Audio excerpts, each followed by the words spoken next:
Welcome to the Sports Wrap. Now we're getting towards the end of March, George. We were able to see some extraordinary wrestling, and watch your brackets fall apart in the first 15 minutes. It wasn't hard. It was an interesting weekend. It really was. So, God, which sport should we start with? Although I have no guarantee that we'll stay on that sport for the remainder. Well, no, but I think we could probably start off and just a mention of the NCAA wrestling tournaments. Yeah. Because I watched about 30 minutes of it. Well, and that was all on Championship Saturday. Well, and the semis were such that a guy named Matt Ramos from Purdue pinned Spencer Lee. Pinned. And I mean, and Spencer Lee is going to go down in history as one of the finest collegiate wrestlers ever. He was pinned with 1 second left, and the score was tied 7-7, and Spencer Lee was going to win on ride time. The only thing he had to do was stay off his back, and he couldn't stay off his back, and he got he got stuck with 1 second left in the match. I watched the final 30 seconds or whatever, probably on Sports Center or somewhere along the way, maybe on my phone. Anyway,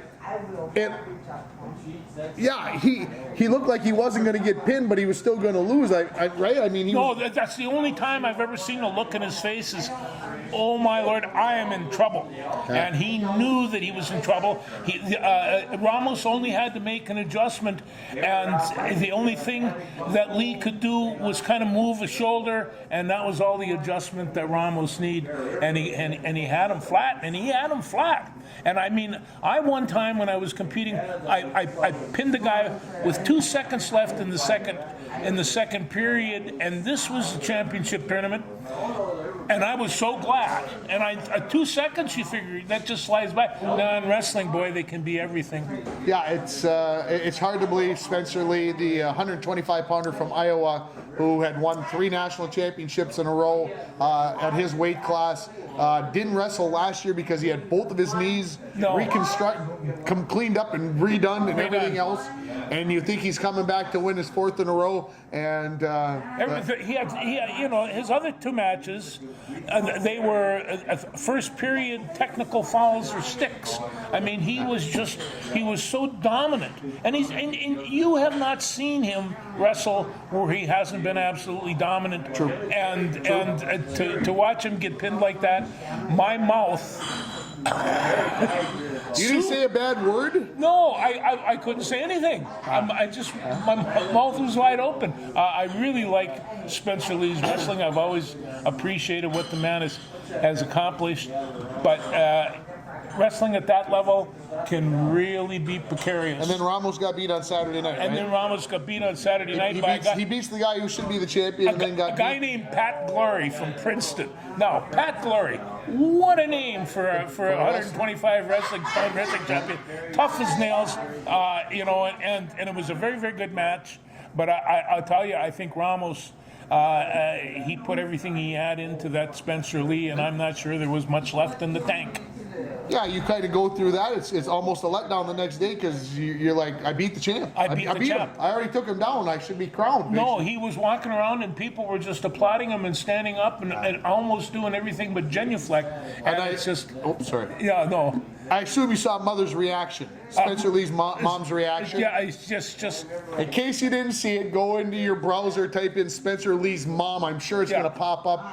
But if you don't want to take the time, she had a pair of glasses hanging up here, right? Yeah. Up here, she had them, and she took them and she busted them and crumpled them. Now, I'm not sure where Spencer got his intensity, but at that point in time, I thought, maybe because wrestling moms can really be temperamental and emotional. Well, there was a video out there.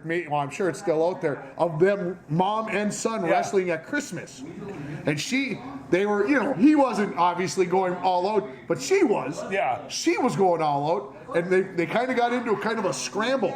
And son of a gun, she had him down on his back for a second, and then he flipped her over, and I'm like, holy smoke. Well, I wouldn't have done that to my My mom. In one of the first matches of the season, he got put on his back, and I'm not even sure if it was for points, but he was put on his back, and he just exploded and just tore this guy apart.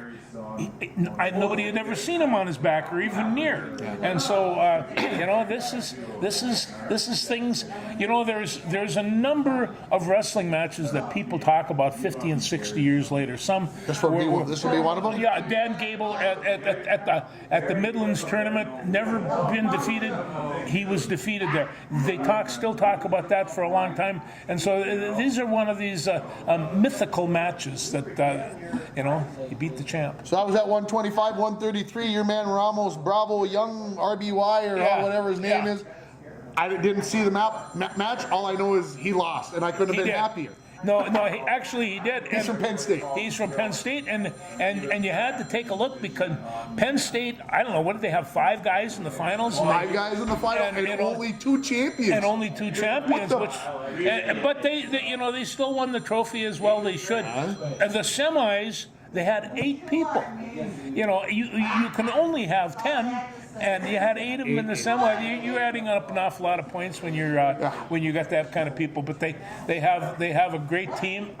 There's some other Hamilati from Wisconsin. I've been watching him all year. He got beat. There was some good Big Ten wrestlers that got beat, and Cornell had 2 champions, including Yanni Diakomahalis. Yeah, Diakomahalis. I'm going to get it right. Diakomahalis. Guys always take 2 chances to say Diakomahalis. Yeah. Anyway, Yanni, a 4-time champion, as he did it all 4 years at 149. He wasn't like Kyle Dake. And I'll tell you what thing, not only is he talented, but this guy's a character. He has charisma. There's people. So you're saying that he could be a Gable Steveson? Well, he's at 133 pounds. He probably be what they used to call a midget wrestler. But this kid is really something. The whole family, their story and everything. It's pretty remarkable. Yeah, I didn't mind. I don't mind any of those guys. I had no dog in the fight. Yeah. But you sit down and you watch them, and you're going to see some a pretty spectacular wrestling, and you don't have to look far. Gophers had 2 All-Americans, which means they placed in the top 8. Aaron Nagao, I believe is how we say it. Aaron Nagao, yeah. And Michael Blockus, 133 and 149 respectively. And Aaron Nagao is a redshirt freshman, and he will be back. And so they'll be. They still have to do some building, and they have. I think they had what did they have, 8 or 9 in the NCAA's, and and so they have a good foundation. And Penn State, they're going to lose a lot of wrestlers. Yeah. And and of course they're all great champions, but what can you say? I think the coach there has he really. Cal Sanderson has such a grasp of that situation. Penn State's on top, and they're going to be on top for a while. Yeah, Gophers end up finishing 14th or 15th, I think it was. 15th, I think it was. Overall, well, they were 6th and 7th for most of the part of the tournament, and they had a great first round. And they did. And then it falls apart from there. But competition at that level, and keep in mind, a lot of Big Ten wrestlers didn't win, but boy, there were a lot of Big Ten wrestlers in that tournament. There were a ton. So, it was fun to watch. 66 teams, 360 wrestlers, and some of them real nasty. Good stuff. Yeah. Let's talk hockey because sure. you mentioned winning in the last second, and I want to talk about the Wild from last night, speaking of winning in the last second. Yeah. 1.3 seconds left. Boldy, and this is why I asked you, did you swear? Did you say something bad? Because when Boldy scored on Tuesday night against New Jersey with 1.3 seconds left in overtime, there were a lot of words coming out of my mouth, and I don't know if I can repeat them on TV here because I was astounded. Because New Jersey hits the pipe with about 6 point something, 7 point something seconds left. I thought it was in the net, and it ricocheted so far off the pipe that Boldy was standing out by the blue line, and he's skating towards the other net, and he caught up with it. That's how hard Luke Hughes, not Luke, Jack Hughes, Jack Hughes. banged it off the pipe, and Boldy went down, and he said this morning, or said last night, and I played it on the air this morning, he did not know how much time was left, and he said it probably was a good thing because I probably would have changed what I did rather than just relaxing and picking my spot and winning the game. So the Wild had their win streak broken on Saturday against the Bruins. Guess who was there? Yeah, I know. I watched the game and I thought, I know that Eli and Tim are up there in the booth with Kaprizov. That's where Eli wanted to be. That's Oh where my Eli God, wanted just to be. devastated that we couldn't go all the way up to the press box to see Kirill. Yeah.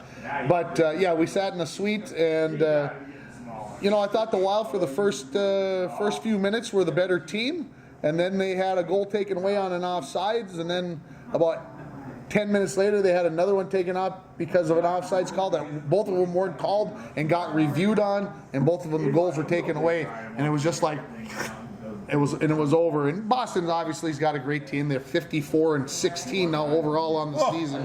That's with 6 overtime losses, shootout losses. So they're a dandy team. They're loaded. They're big. They're physical. But then the Wild win on Sunday. Is it just me, or is this team a better team than it was a month ago, even with the loss of Kaprizov? They're winning close games. They're winning a lot of them. They seem to be playing, tight in all of them. Yeah, they mentioned this on the broadcast last night on TV about the fact that the Wild went through these stretches in the past where they were winning all these 1-goal games. Yeah. Well, now they're not 1-goal games, No, but last night's game was a 1-goal game, and they're there, and there seems to be a certain swag, if I can use that term, an air of confidence that, okay, they scored, it was 0-0 going to the third period. Yeah. They scored first. New Jersey scored on I don't know, I hate to say it, a bad goal because whatever, but it was kind of, Gustafsson was going this way. The guy went to the other side of the net. He dove with his foot out, and the thing banks off his skate into the back of the net. That's what they call a fluke goal. Yeah. And then New Jersey had 22 shots on goal in the third period alone. 22 in the third period. And Gustafsson, looked like to me like he was fighting himself. Like it was just like, I got to get over there and hope that it hits me. And he was getting some of those. But then he made some ginormous saves, and for that, Vanacek for New Jersey made some big ones as well. But the Wild pull it off. They are now tied for first place in the Central Division with Dallas with 90 points. So, but Colorado's right there with about 88 or 87. So it's loaded, and they get Philly tomorrow, and then they come home for a couple of games. So exciting stuff. And get back to Gustafsson a little bit. He's really panned out quite well. Way better than they could even have hoped. I think they were hoping that he could step in, and he had not had. If you go back and look at his record with Ottawa, his record was not very good. But they either saw something, or they took a flyer on him, and he's stepped up. And maybe it's the team you're playing for too a little bit that gives you that confidence. But the Flower, he's 7-0 in his last 7 games. He is. So, how can you complain with what's going on there? But there's just a little over 2 weeks left in the regular season. And then here comes the playoffs. Freight train right at you, folks. Well, and I always talk about, the goalie's performance, but this time of year, goalies' performances, they all have them. Some of the things that they do are just absolutely amazing. Not to mention catch pucks that are coming out to the blue line. And of course, the big question in my mind is, last year at this point, we had just picked up the Flower. Him and Cam Talbot were playing well. Talbot was playing well. Flower was playing well. And then they got into the playoff series, and they decided that the Flower was the man. Well, are they going to do the same thing again this year? Are they going to pick one? Oh, I don't think they will. Well, that's what I said last year. Yeah. Will they learn their lesson and not do it again this year? Because I think the team's playing well in front of both of them. I think that's true, and that's why. And it's just, I don't see them benching Gustafsson after the performance. Because we said the same thing about Talbot. He was incredible last year. That's what we said. That's what we said. All right, should we talk men's college hockey or women's college hockey? Well, let's talk. Well, it doesn't matter. Let's talk men's. So, of course, over the weekend, all the championship games were played. Yep. And Colorado College stunned Denver in the NCHC on Friday night, 1-0. St. Cloud State beat North Dakota 3-2 in overtime, and then St. Cloud beats Colorado College. If CC had won that game, they'd have been in the NCAA playoffs. St. Cloud would have been as well, but that saved a bubble team from being knocked out. So St. Cloud State is in. Mankato, did you hear about the Mankato game? No. So Mankato's playing at home in the CCHA championship game. With 3 minutes left in the game, they're down 2-0. They scored twice in the last 3 minutes, and then scored 1:08 into overtime to win it 3-2. Ooh. Northern Michigan, you got a feel for them. Northern Michigan's been tough all year long. They have.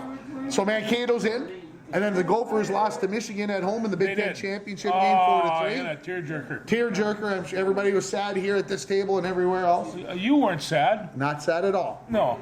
Matter of fact, I was in my hotel room and I was giggling. Giggling.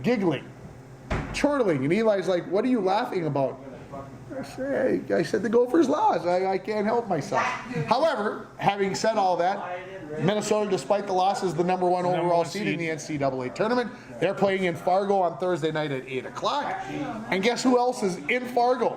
Now, when you think about this, there's a 16-team bracket, right? Yeah. So you play 1 and 16, right? Theoretically. Yeah. And then 8 and 9 are in the middle, right? Yeah. Not in the eyes of the NCAA. They put number 6 St. Cloud and number 11 Mankato State in the bracket with Minnesota, because the reason is they want to make sure they get a big crowd. Well, wait a minute now. You did not have to send St. Cloud nor Mankato. You could have sent one of them, but you didn't have to send both of them to where Minnesota was playing, and make sure that Minnesota only gets one team to the Frozen Four. So I have a problem with the bracket, especially when you say it's 6 and 11. That you paired up and then you send them to the number one team. It seems to me that there's some favoritism towards the East. I'm not sure, but I'm getting this sensation. See, that's the sensation part. When he does that, that's sensation. Makes me want to. Yeah.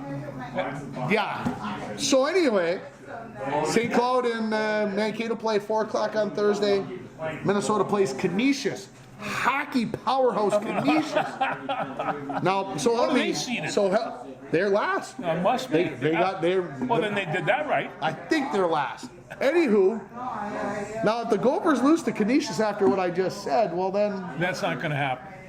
there'll be a lot more chortling, first of all. Yeah. But I will say this. I fully expect that Minnesota and Denver will be playing for the national championship game when all is said and done. I believe the bracket works out right. Those are 2 very good picks. So I feel like the winner's going to come from the West, whoever that might be. But interesting, like I said, that they sent all 3 of those teams. And, of course, Bob Motzko, the head coach for Minnesota, basically said this on the radio Monday morning.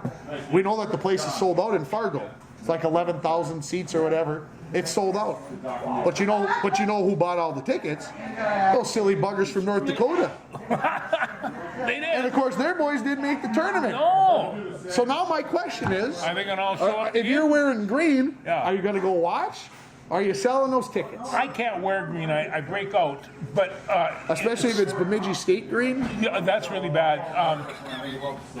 Greenway green, I was never that Ooh, crazy about. well, No, green's not good for me. See, Kelly Green is Greenway's color, so is North Dakota's, Yeah. and that was my high school color was Yeah, Kelly Green. it's So just- I could wear the Kelly Green. I could do that. But now, anyway, let's not get into that. Like want to stay away. So you got 2 sets of quarterfinals on Thursday. You got 2 sets of quarterfinals on Friday. Then you got the championship games or the regional championship games on Saturday and Sunday, and then the Frozen Four is 2 weeks after that. So by the end of the weekend, we'll know. Yeah, it's going to be some good hockey. Well, it really is, and I tell you, my thumbs, I had to ice it after one because I was doing between the wrestling matches and the basketball games, and then And then every once in a while, when a score would pop up, and you'd say, "Oh my God, my bracket's gone," and it's just like, and you do that all afternoon, you get old. It gets old. So this week is probably You gonna be a notice, little you bit notice more. that I'm avoiding. Bringing your bracket up? I'm avoiding the whole bracket conversation. This is I was talking to the guru about brackets, and my wife come in and she says, "What's really hysterical is you guys think it's predictable." My wife right now on a She's so team of wise. 30, she's number 3. She has no idea anything about basketball. She knows that if you throw it outside the ring, you get 3, and she says you should make your free throws. After that, are both good tips. Yeah. After that, she really doesn't. She uses some kind of Norwegian superpower, and that's how she comes up with her scores. I need some Norwegian superpower because That's what I married it. my number after the first 2 days, 32 games. Yeah. I had 20. Oh boy. I don't think in 30 years of doing a bracket I've ever been that low ever. I got 24 in one and 22 in another, and it's just everybody's ahead of And Jordan. of course, if you watched last week's show, you know I had Arizona going all the way. That went south in a big hurry on Thursday. Although Then- I was still surprised Gonzaga pulled one out, and I had them winning one of the. Well, and I had TCU going to the Final Four, don't forget. Well, that takes care of that. And I thought, well, when I went to sleep, Gonzaga was in trouble. Oh, they were. They were in trouble the whole game. And I'm like, okay, go to sleep. Everything's taken care of. Yeah, Timmy came back it's out. in the and- basket. Yeah, And of course, I had Duke going to the Final Four. that was a bad mistake there. So, after week 1, I had 3 of my Final Four teams gone, and so is my bracket. I don't know how many I've got right at this point. I seriously don't. I know that in the big pool that Jay Bart runs, there's 191 people. I think I was sitting in about 165th. Oh, that's good. The last time I looked. And the worst part about it is they pay $25 for last place, and I have no chance of getting that. So, anywho, Yeah, I this hope is everybody has fun with my money, the winners. Every amateur gambler in the world is in this pool, and it's the first thing you have to do is whatever your entry fee, kiss that sucker goodbye right now. Well, I stopped to drop my check off on Friday, a little late, but better late than never. And I told them yesterday if I would have dropped this off, it was an entry fee. Today I'm dropping it off as a donation. Yes, that's right. So, That's right. before we get into the basketball, I'd like to go back and talk about hockey one more time. Sure. I'd like to talk about the Frozen Four, because Eli and I got to go to the semis on Friday. Yeah. And the championship game on Saturday. And we had the wild game in between. Yeah, a lot of hockey. And some swimming and good eating. And Eli got to do some DJing at the bar we were at after the game. Oh, right. When did he play? Guns N' Roses, of course. Come on. Some young man. I should have taken him to the REO concert. You should have taken him to the REO Speedwagon concert. He befriended this nice young guy who was probably in his 20s, maybe in his 30s, and he went out and they jammed out in the outdoor pavilion that they had, booming tunes right across the street from the XL Energy Center. He got to play drums with the guy on his 5-gallon pails Jesus. outside of the X. People throwing money in his bucket. He got to go play drums. He was on the big screen at the X, and he was on the big screen at the Amsoil. I'm upset that somebody 8 years old is having more fun than me. And seem right. and he had his picture taken with Goldie Oh, and Bucky, and he got a high five with the Husky from Northeastern. The only one that he didn't get was from Ohio State's mascot, because Ohio State's too good to bring their mascot to a women's hockey game, apparently. yeah. You got to remember, the Ohio State mascot is a nut. It's a nut. It's a seed. It's a whatever it is. It's a Buckeye. It's a Buckeye. Somebody from Northeastern, when they were playing sitting next to us, finally turned to somebody and said, "What is a Buckeye?" What is And I a wanted to Buckeye? turn around and tell him, "It's a nut." It's But a nut. I figured it wasn't my conversation, so I left it out of it. Yeah. But the thing my son's going to remember most out of all the things was that our car got broken into at the deck You gotta be kidding me. and had cash and prizes stolen out of our car and everything thrown out of there. So what he's going to remember from this weekend isn't all that good stuff that we just talked about, watching the Frozen Four and Wild and DJ and whatever else. At the deck. At the deck in the parking ramp. Yeah. So it was a very traumatic experience. You come out, you just got done watching 2 college hockey games. Yeah. Minnesota gets beat by Wisconsin 3-2 in overtime. Did they break a window to get in? They did not break a window. So the question begs, did they have somebody who was smart enough to get the lock open? Or did they have one of the new jamming devices that people have where when you hit your fob, they hit the button at the same time and they record your thing and they just walked right over and popped the door open. But yeah, they went through everything, took everything out of the glove compartment, threw it all around, all the little places on the traverse that you have, took everything out, threw it all around. It was very traumatic for an 8-year-old. So Traumatic. if you know who, if you're watching this and you did it, you son of a, you ruined an 8-year-old's weekend. Yeah, why don't you call me up? We'll talk about it. So anyway, Frozen Four women's Frozen Four. Wisconsin wins their 7th national title. They've been doing real well. They won 1-0. They came in. If you want to believe this, they weren't even one of the top 4 seeds. Matter of fact, they were the number 6 seed going into the tournament. And they came through, beat, as I mentioned, Minnesota 3-2 in overtime, and then they beat Ohio State, who was the defending champions, 1-0 on Sunday. Well, let me ask you this: how many Minnesota girls are playing on the Wisconsin team? A bunch. A bunch. A bunch. Yeah. And, Madison's a good time. I understand. Madison's a good time. And of course, after they won, they played the song "Jump Around," right? What they played at the football games, and the kids, the fans had a good time. And they played at Amsoil. And Friday's crowd, I would say, they didn't let anybody sit in the upper deck. And the bottom bowl was maybe 2/3 full, so I'm guessing that's in the 2,000 range, 2,500 range. What's the thing? 7,000. It does. 7,500. Okay. On Sunday, they didn't open up the upper deck, but there was hardly a seat open, and there were people wrapped completely around watching the game. So it was a very good crowd. I would estimate that it was about 4,000 for Sunday. And you would think a 1-0 game was boring? No. No. Anything but boring. I give it out. A lot of people won't go watch a women's hockey game because blah, blah this and blah, blah that.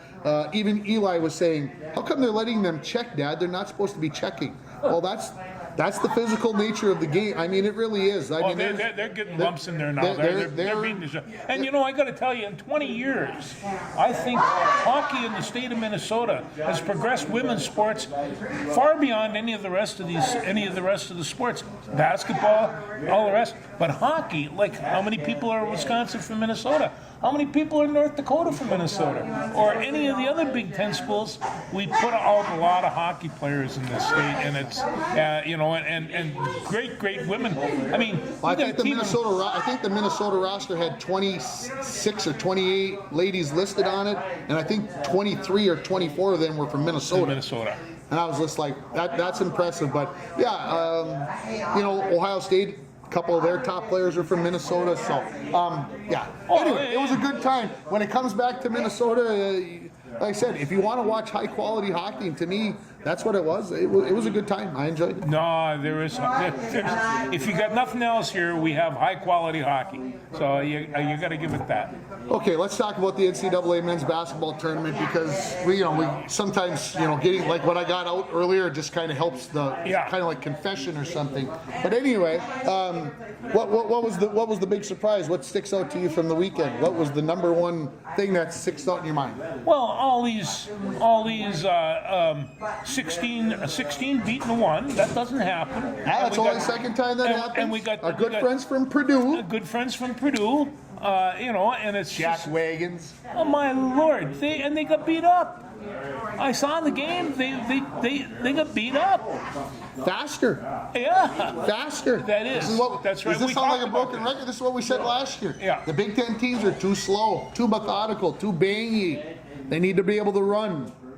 Well, and so what do we have left? And then I brought up whether or not Michigan State had enough mythology to back them up. Apparently they do. Apparently they do. They came back, they played real well, and Marquette tried to take it away from them. And Marquette's a really good team. I would have picked Marquette. In fact, I did. well, I did on one bracket, but I picked Michigan State because, I know what Tom can do when he puts his mind to it. I was listening to the game on the way home back from the cities to Duluth on Sunday, and they were talking about the Tom Izzo mystique in Game 2. But that it had disappeared over the last 5 years. He hasn't had that mystique, and he found his way this time. He did. Yeah. No, I'm So going for it. help me out, because seriously, I haven't looked at the bracket. Is Michigan State the last Big Ten team? Are they the only Big Ten team left? That's the only one left. I'm getting a head nod. And Indiana got beat. Indiana got beat by Miami, as did the Indiana women by Miami. Oh, what's with this Miami stuff? We're going to talk about a little bit more about that Indiana thing, because you want me talk to me about chortling about Minnesota losing in the men's hockey. I chortled when the women from Indiana lost as well, and I'll tell you why later when we talk men's basketball. So Purdue was the big story, or is Princeton the big story? Well, Princeton as well. I mean, they not only win in their basketball games, but they got a national champion in the wrestling team. So it's it must be a real. That's the third year in a row of 15 has beat a 2. 2, yeah. 3 years in a row. Yeah. So we've talked about the 5-12 on this show. But, Princeton once in a while comes up with one of these games. They've done it for years. They just come back. But then they won again. Then they went and won again. The dirty buggers. Well, there you are. So, okay. So if we got to pick somebody to win it from here, who's winning? Well, I felt real good about Gonzaga, and I have them winning one of my brackets. And of course, we failed to mention Alabama's still alive and well. Alabama's alive and well. So is Houston. And so is Houston. Those two number 1 seeds are left. No, and in Houston, I know they lost a superstar. But talk about a team that can run. My Lord, they can get up and down that court in a hurry. And that's athletes, right? Oh, what do we want? Do we want 50% transition basketball on our thing? Is that what you're kind of shooting for as a coach? Get that rebound out there and fly. Set up offenses. Boy, they find a lot of ways to crump those up. But boy, unless you're really moving, your transition basketball is going to determine a lot of wins. Well, they're discussing moving the shot clock from 30 to 24 in men's basketball. Thank you. That was the reaction out of the crowd. Oh, don't do it. Don't do it. Don't do it. No, please don't. No, that's right. First thing, you take it down to 24 seconds, you're going to see a lot of bad passes. You're going to see a lot of bad basketball. A lot of bad basketball. You're going to see a lot of hurried shots. And they rush their shots the way it is. So, it's just I agree. That's not a good idea. UND men's basketball Division II played in the Elite Eight on Tuesday night and lost Tuesday afternoon, 86-68 they lost. It was a game that they were in early, and then all of a sudden Black Hills State went on like a 14-2 run or whatever it was, and it was over. They just could never get back in. So the UMD men had a nice run. That transitions me into the UMD women, who play tonight in about 20 minutes from right now. They play Catawba. I think that's how you say it, from North Carolina. Catawba, Catawba. Anyway, they're playing in the Final Four. They're down 2, and if they win this game, they play in the national championship game. They're going to get almost 10 days off to play in that national championship game. Wow, good for them. They worked hard this year. They got it coming. And the scary part about it was they played on Monday in their first round game. They're seeded number 2. They were playing a team named Assumption out of Massachusetts. Brooke Olson, who was named the National Division II Player of the Year, picks up 2 fouls in the first 3 minutes and 40 seconds. Right to the bench. At that time, I think it was 5-4 or 5-3 or something like that. UMD goes on like a 12-2 run. And they only gave up 14 points in the first half. 14 points and a half. And they end up winning 61-41, and we'll see what happens tonight. But Brooke Olson, she's pretty good stuff. So I want to talk about one other team, yeah. the Cherry Asimovs. Oh gosh. They went back and forth. Isaac went out the first half with 7 minutes left because he had 3 fouls. He came in, he played 2 or 3 more minutes and picked up his 4th. So he was really limited time. He still wound up with. He's playing on his home floor.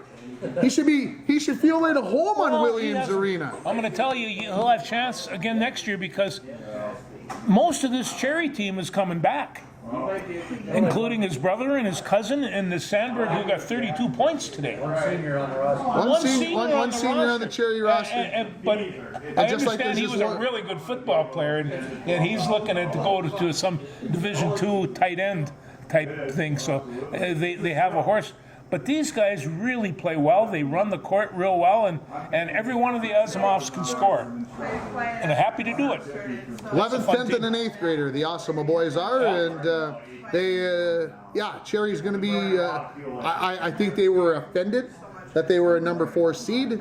They'll get number 1 RTR on Friday afternoon.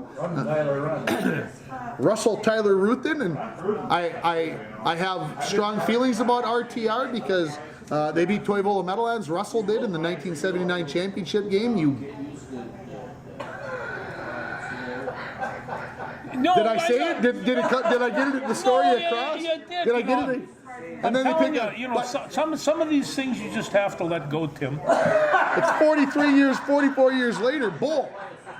Anyway, Russell teamed up with RTR, with Tyler Ruthin just years later, and RTR was the team to beat in Class A basketball in the late 80s.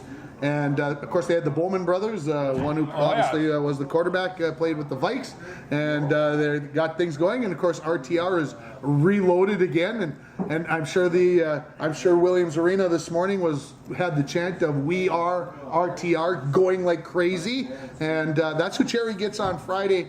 And as much as there are people probably listening to this that think I shouldn't be cheering for Cherry because they're a bunch of recruiting son of a beep the beep beeps.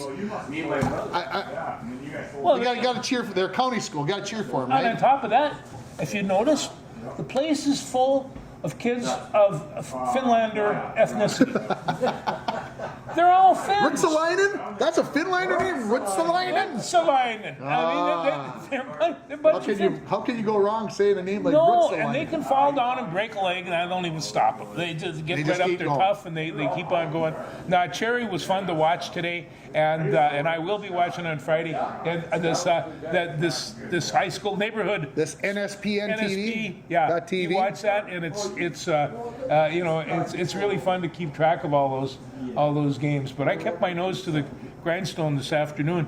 I have had problems because, like I said, I went to a REO Speedwagon show last night, so I got music going on through my ears while I'm watching the basketball game. Still I vibrating. believe it's time for me to fly. It goes on, and I was watching those guys, and they were indeed flying. So it's, yeah. You wake up in the morning after going to the show, you want to turn down the radio a little bit, and you can't because it's right there in your head. So I'll ask. Yeah, You were in Bemidji to watch this concert. I was. Did you drive home last night? No, Okay. no. I was going to say, you guys are crazier than I am. We stopped. I come out of the thing, and Rand Spar, the Bemidji wrestling coach, grabbed me.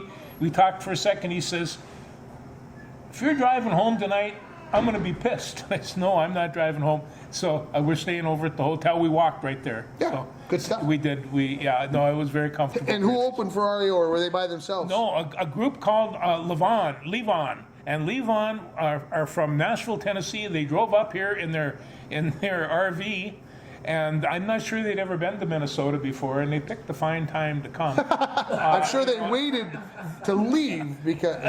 Whatever it is, but they have done 50 shows with REO, and these guys were very harmonic. They almost like a Crosby, Stills, Nash type group. And then they played one of the last songs. The lead guitar, and I've never heard it done live before. He played "Purple Rain." It must have went on for 8 or 9 minutes. I still get goosebumps. It was really, really one of the best songs I heard all night, and that was from a group called Levant. And they haven't got a lot of music out, but you're going to hear from them. The guy says, we're the best rock and roll band you never heard of. And so, There you go. but they were fun. Yeah, a lot of music. So I want to keep going with the basketball. Sure. Women's basketball. We're upset that Purdue and Kansas lost in the men's. And Joey Payer, if you're watching this show, I don't feel bad that Kansas lost not one single solitary bit. That was dirty. But anyway, would have been different if Bill Self had been there to coach the team. I wonder with Kansas. But getting back to the women's lost 2 number 1 seeds. That's the first time ever that 2 number 1 seeds have lost before the after the second round. Stanford lost to So Mississippi. what's going on? There's saturated talent out there, and Finally, because of the portal, it's finally and they're spreading starting to around a catch little up. bit. That's it, huh? There's enough girls Does the women's transfer basketball. portal, does that have a lot to do with that? Or just I think it could a little bit, but to me the transfer portal probably focuses the talent maybe a little bit. I don't know, but of course, since the portal reared its ugly head, we've had 3 15s get in, right, or 2 15s since the portal became whatever. So Indiana was the other number 1 that lost. So that goes to show you that upsets obviously happen in women's basketball. Again, that's the first time that 2 number 1 seeds ever have lost since the tournament started in 82, I think it was. So think about that. That's kind a long of time. That's a long time. So of course South Carolina keeps rolling on and whatever else. Because they're the best basketball team. They're the best basketball team. UConn is out there They're sitting playing at real well. number 2. They played well last weekend. So gonna look forward to watching some women's basketball coming up.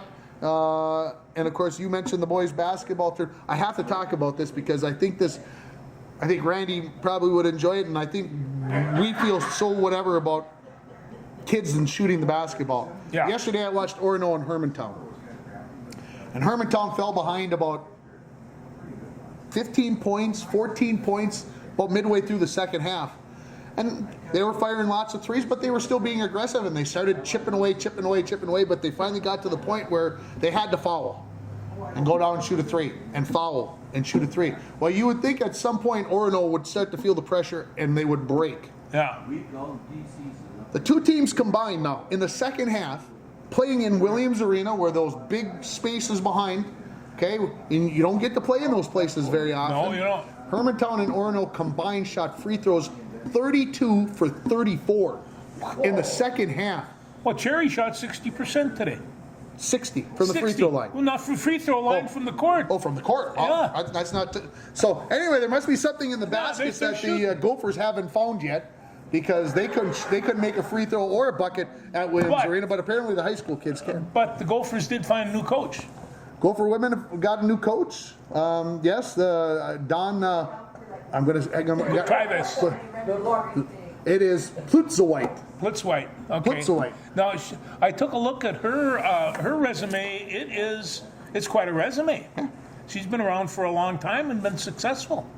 And you take a look at the look on her face. It's nothing but serious. So we're hoping. I don't know what to read in this. She left West Virginia after 1 year. She just got into West Virginia and she left after 1 year. So Minnesota must have offered her a big bag of money. A big bag of money. Okay? The other part about it is the 4 freshmen all seem to think that they said they were staying, and they are staying. So to me, she can do whatever she wants.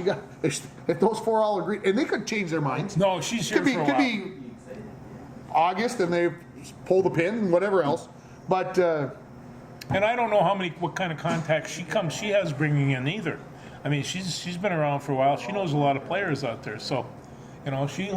Mara Braun said this. This is a cut that I could have played on the radio, but I didn't because I listened to each one of the 4 freshmen say something. They had cuts for them, and she said, I talked to a lot of people that I played AAU basketball with and against. Mara Braun said this, and she said there was not one bad word about this new coach. So there you go. Well, I hope they do it well, and as a total 100% fan of Lindsay Whalen. I want her to leave some kind of legacy there. Getting back to the Cherry game. Yeah. See how we're jumping around here because Yeah, we can do that. That's okay. You guys just keep following the dots. Keep coming with for the ride. We're just anyway. All 4 Minnesota coaches, head coach and assistant coaches, were there watching Cherry today. Oh, that bet So you they were. I wonder if that had a little something to do why Isaac peed down his leg a little bit today. Well, whatever it is, he got in early foul trouble, but I'll tell you what, he handles the ball well. He went in with 4 fouls, and he was just cleaning the glass. 14 points, 10 rebounds, 8 assists. He does more than just score. He's just all over it. He's a defender and whatever And else. he's kicking it out to the corner, and they're all hitting threes, just like a real live basketball team. I saw a tweet that said once he came back into the game, they were up by like 2 points. Yes. And they made a 3-pointer right after he came in And to they go up took by the lead. 5, and they went into basically into the stall mode. And every basket that they made after that point, which was just 4 baskets, and Border West did not score after that.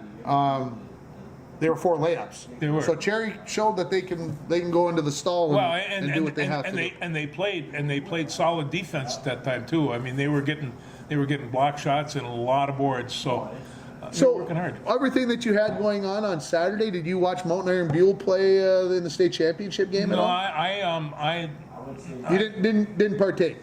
Well, they won 52-21 over Bold, Yeah. who was the number 2 ranked team. How did that happen? After they escaped Minnesota, their nemesis, their kryptonite, down in the second half on the semis. They were down to Minnesota, and then they absolutely destroyed Bold. And maybe playing 3 days in a row got caught up with Bold and whatever else. But MIB finally picks up their first state championship in girls basketball on their 12th trip in the last 13 years. And so I talked to a few people who don't like MIB, but I do have to say I feel a little bit better for them that they won one, because the monkey was on their back. They had taken the runner-up in 2012, 2014, and I told somebody this today. I said, I think those 2 teams back in 7, 8, 9 years ago were better teams than this team was. Now, that's no disregard to this team. Please don't anybody judge me on that. But I just feel like they were more complete every teams. time, and Randy will back this up, every time you went to MIB and went into that barn and started playing basketball, you better have your shoes tied on tight, because they're going to rip them right away from you. They'll steal the basketball, they'll rip rebounds. They will do so much to destroy your game, and they were always like that. And there were Asimovs all over the place, and so is that not true? So, And they only have 1 senior. and they only have one. And senior. MIB girls team only had 1 senior. And the Buffettas, I mean, these kids, I've known them since they were teenagers. They've worked really hard for the program, for both the men's and the girls. Boys and the girls, yeah. Boys and the girls. So I'm any Northern Minnesota team right now, with some maybe possible exceptions, I'm pulling for them. In girls state basketball tournament, Providence Academy. Yes. We may have talked about them briefly on this show in the past, but Yeah, there's some. Providence Academy is a 2A private school. Okay, let's understand they're a private school, obviously. But the number 1 seed in 4A was Hopkins. Mm-hmm. The number 1 seed in 3A was Becker. And the number 1 seed in A was MIB. Providence Academy had beat all 3 of those teams during the season.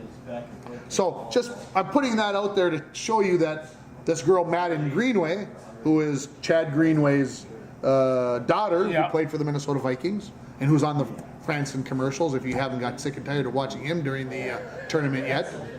I have, personally, and I've hardly watched. But anyway, it's his daughter. She's just a 9th grader, and she's not the only one in that team. She's not the only one either. on that team. But she is...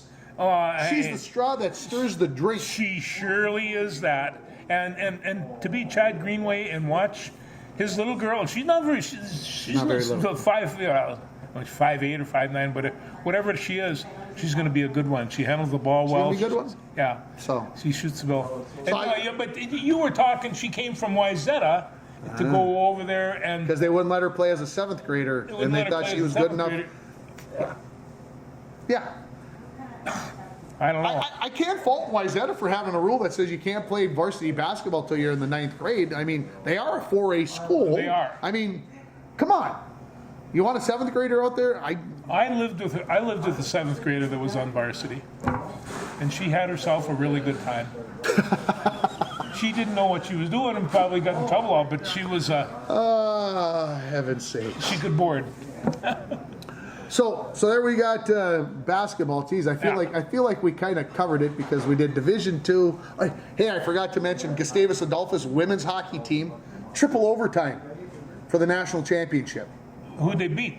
They beat, oh gosh, Lisa Oren's going to be mad at me because she told me it was, I think it was, Amherst seems like is the right answer. Might have been, yeah. 2-1. Anyway, 2-1, triple overtime. Anytime you have those kinds of games, it's always good stuff. So, yeah. So we got wrestling. Oh, should we talk a little baseball? Baseball. You want to talk about Shohei Ohtani and Mike Trout? Let's talk. Yeah, start with that. I couldn't believe that. So here's the deal, folks. Last night, Eli started in a 3-on-3 hockey league in Fort Francis. So he gets done playing about 7:30, and I'm like, I'm gonna go home. I'm gonna get to bed early. I need to get some sleep. So we get home, and the third period just starting for the Wild. It's 0-0. I can't go to bed. No. Well, then Boldy scores with 1.3 seconds left. Well, you got to watch the post game, right? You gotta. And I'm like, okay, it's 9 o'clock. I got to go to bed. I'm like, I better check out the score of that baseball game before I go to bed. Click. We're down 3-2. It's 8th inning, and I'm like, all right, I better stay up and watch this. So they're touting it during the 8th inning. If you stick around, it's going to be Shohei Ohtani pitching against Mike Trout, teammates from the Los Angeles Angels playing against each other, and it could be the third out. And Team USA is an all-star team of, it's just the best baseball players in the country. $1 billion lineup. $1 billion lineup. It was just incredible. Anyway, I'm sorry. Yeah, no, that's fine. And of course, the Japanese team was kind of touted as being one of the favorites all the way through. Of course, Ohtani being part of that. So, yeah. Japan hit 2 solo home runs. United States hit 2 solo home runs, and then Japan got another run in the 2nd inning. Anyway, they come up in the 9th inning. Ohtani comes out of the bullpen. First out. Guess what? Tim falls asleep in the chair.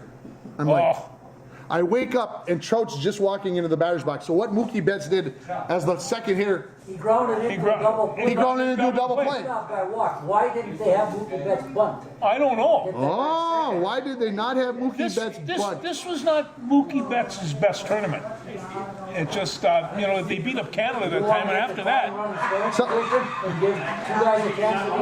I don't know. So there you go. So now you know. See, I didn't even know that. And then Trout comes up. Trout strikes out on a ball that's about this far off the plate. Okay, maybe it was only this far off the plate. But when he swung, he missed it by this much. Ohtani had him just fish hooked. Anyway. Ohtani was throwing nothing but 100-mile-an-hour fastballs. And then he threw him that breaking crap on the outside. I don't know how fast it was, but I don't know. 87. Okay. That shouldn't be hard to hit. So, anyway, it was a good game. It was an exciting tournament. The World Baseball Classic won't be played again until 2026, so we got 3 years off of this. Yeah. And all the teams can get back because, believe it or not, a week from tomorrow, opening day for baseball. It is. Now let's talk about the Twins a little bit because Buxton's back.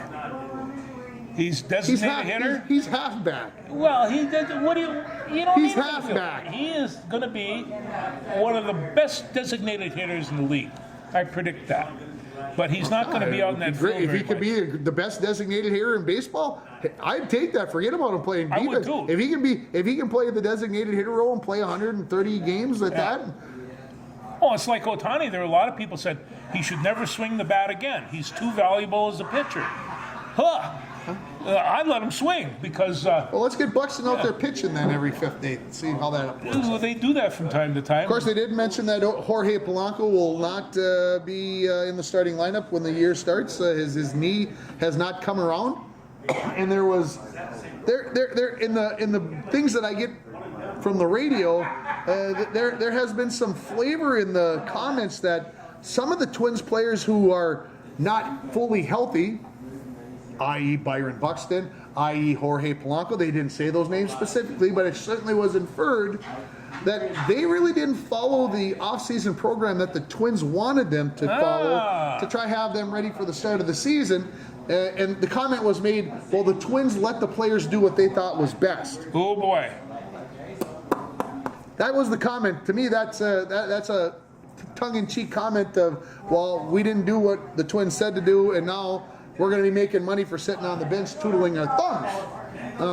So that ticks Tim off. I don't know what it does to everybody else, but it ticks Tim off because the Twins are paying some of these guys way too much money for them to not be listening in the offseason because they don't want to work out, or they don't think they should do this, or they don't think they should do that. Well, I got another question for Now you. I understand why the Twins are picking up infielders here during the during spring training, because Polanco's not going to be ready. The big butt.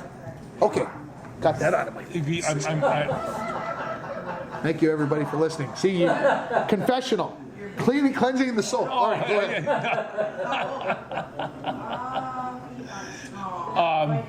You don't even know you lost your thought. I lost my thought. I was laughing too hard. No, you know, it's one of those things about baseball. That's the eternal hope is springtime and baseball, because we're all starting at the same level. And so George is going to come next week with his picks for the divisional winners and the wild card teams. Well, that shouldn't be hard. And then who's gonna win the World Series? We'll have that for you next week. So at least you got that. I remember the question I had. Huh? Mike Vick sold the Saints. Michael what? Vick, Sold the Saints? the Saints, yeah. The organization is not owned by Mike Vick anymore. Oh, I did not know he even owned part of it. Yeah, he was part and parcel of the I did organization. not know that. So, but There you go. yeah.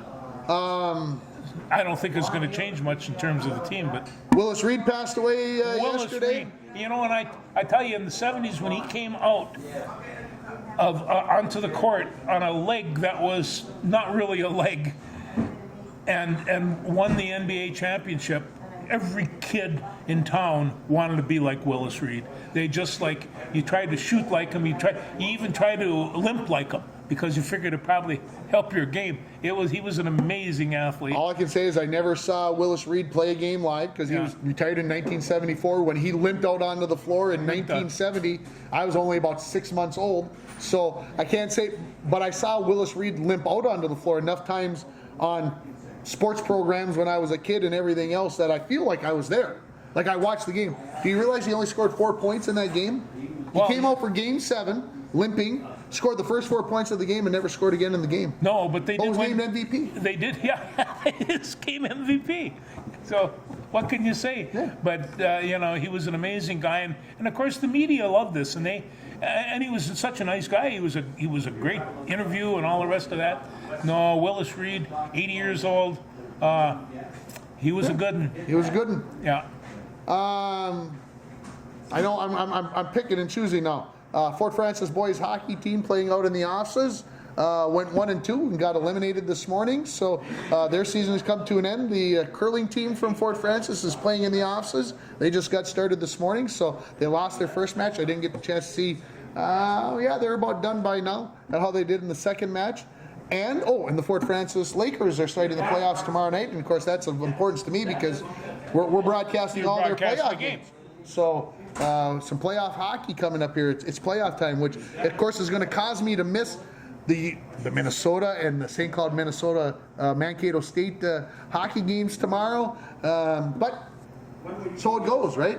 So it goes. It's the way it is. When you're a sportscaster, sometimes you miss other things. Yeah, as long as they don't go in overtime and mess up the Blues show, we're in good shape. We're still. So we're only going to have an hour of the Blues this week. It's going to be a good hour. It's going to be a good hour. It's going to be a good hour. So make sure you're listening on the Bear 95.3 app if you haven't got that. You don't live in International Falls. There's a shameless plug for the radio station. Okay. What else didn't we talk? I was going to talk a little bit about the Vikings. They continue to sign some players. There's things going on there. They're getting rid of players too. Yeah, and of course, last week I predicted that Aaron Rodgers would be signed with the New York Jets by Friday morning. Well, here it is, Wednesday afternoon, Yeah, he signed you up, but boy, there sure is a lot of gabbing about that, isn't They're there? sure. Everybody's Well, they got to talking. gab about something. Why not gab about hint, right? So, but as far as like major signings, anything for the Vikings, I don't think there's anything huge. Harrison Smith is probably the big one that he took Yeah. like a $7 million pay cut in against the cap, which helped the Vikings out. The Vikings were, I believe, a couple weeks ago, 16 million over the cap for this year. They're now 2 million under the cap. Oh, that's big. They could do an awful lot with that. So That's a we'll see. We'll possibility. see how that all plays out. Yeah. But pretty soon the NFL draft will be here because that's at the end of April, and that'll be here before we know it. You know, I'll tell you, I watched that draft, and unless you got a really good edge rusher, and there have been a number of them that come through in that first round, I don't look for quarterbacks to come out of this. I don't look for. Mel Kiper just predicted the other day that 4 of the first 5 picks are going to be quarterbacks. But What? No. I Hello? not only don't see that, but I don't see how many of those are actually going to make it. And it's interesting. Because there's a lot of good quarterbacks A out there. lot of desperation out there. There is. A lot of Yeah. desperation. Well, the whole draft thing will be coming in a few weeks. Yeah. Well, lots of things will change before then, We will. and that'll be fun. Yeah. Anything else? I can't think of a thing. What did we forget about? Because women's world curling's going on, baseball. There we go. There That's we it. go. Thanks, everybody. We'll see you next week.